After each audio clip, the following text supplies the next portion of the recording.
जय गुरुदेव, जय माँ गायत्री। सभी को मेरा प्रणाम।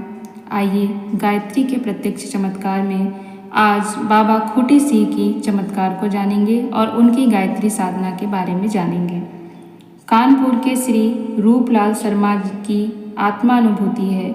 कानपुर जिले में खंडेराव नामक एक प्रसिद्ध विद्वान बिठूर में पटकापुर गांव के पास एक आश्रम में रहते थे।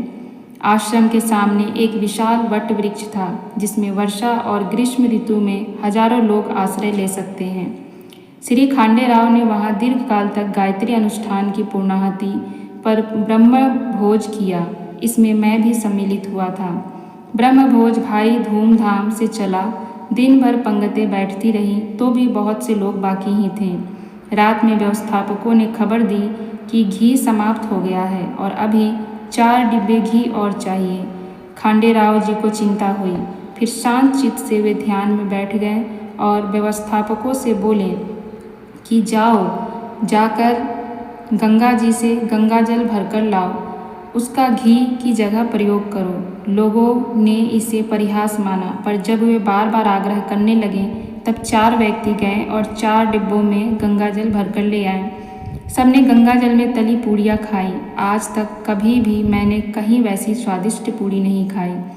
दूसरे दिन 4 डिब्बे घी लेकर जाकर गंगा जी में डाल दिया गया, क्योंकि खंडेराव जी ने कहा, मैंने 4 डिब्बे घी कल गंगा जी से उधार मांगे थे, जो लौटाने जरूरी थे। 19वीं सदी की बात है। अलवर राज्य का एक सामान्य नागरिक वैराग लेकर मथुरा गया। यहाँ पर एक पहाड़ी पर जाकर गायत्री पुरस्चरण किया। 1 करोड़ जप पूर्ण होने पर वे सिद्ध पुरुष बन गए। उन्हें गायत्री का साक्षात्कार हो गया। यह सिद्ध भूमि आज भी गायत्री टेकरी के नाम से प्रसिद्ध है। वहाँ पंचमुखी कमलासना गायत्री मूर्ति स्थापित है। इन महापुरुष को लोग खूटी सिंह महाराज के नाम से जानते हैं।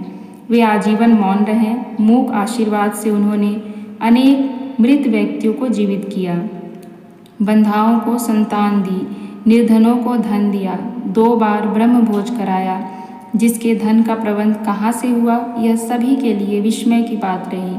उनकी सिद्धियों के बारे में अनेक कथाएं प्रसिद्ध है। अलवर के महाराज उनकी प्रशंसा सुनकर मथुरा आए थे। दूर दूर से लोग उनके दर्शन को आते थे। उनका तेज अपूर्व था। वे कुछ भी बोलते नहीं थे, फिर भी उनके पास जाने वालों की शंकाओं का समाधान हो जाता था। उनकी अन्न जल की व्यवस्था स्वतः ही हो जाती थी। कभी भी किसी से उन्हें उस हेतु कहते नहीं देखा सुना गया। अपनी गुफा में वे प्रवेश करने के बाद सप्ताहों वहीं रहते थे। प्रेत बाधा से पीड़ित कितने ही स्त्री पुरुषों के प्राणों की उन्होंने रक्षा की थी।